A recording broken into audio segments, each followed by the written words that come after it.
Kayaknya mau kopi kesimpulan ni tak payah makan di kampung kan? Ya iyalah. Ha. Tak makanan dia. Oh, makanan dia macam mana? Makanan dia bagi je lah. Lebih sikit tak apa. Dia boleh hidup lama ke anak makanan? Sebab dia gemuk. 2 hari kau tak bagi makan tak apa kan? Akak tu kata kan? Minggu tak boleh.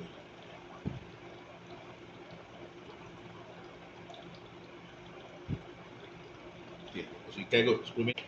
Tempat asal kamu balik. Okey, ketua Mei dah masuk. Ikan gindul.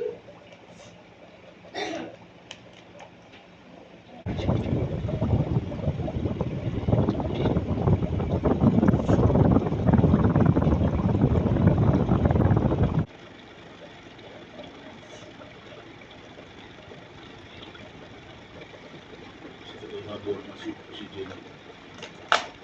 Okey, jom. Belum lagi.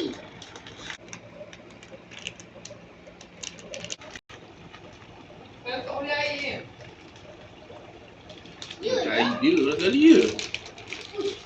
Belum apa-apa. Belum apa-apa. Ikan ni boleh makan cacing ke?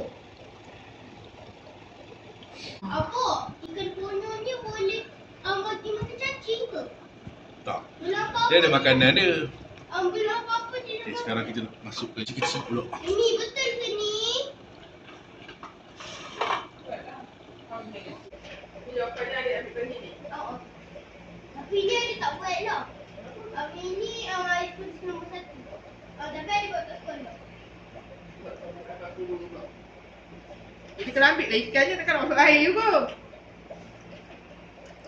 Ini yang Banyak susah. penuh lah airnya. Masuk rampat eh. Oh, betul dia. Buat hati dia. Mami, ni tak tahu. Nak ambil ni apa? Mami, Batu ni tu. tak tahu. Beginilah hasilnya akuarium kita.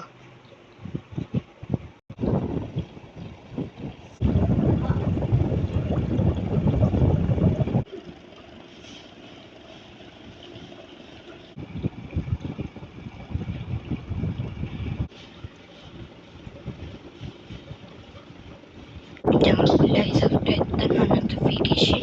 Ting ting ting ting. Wing.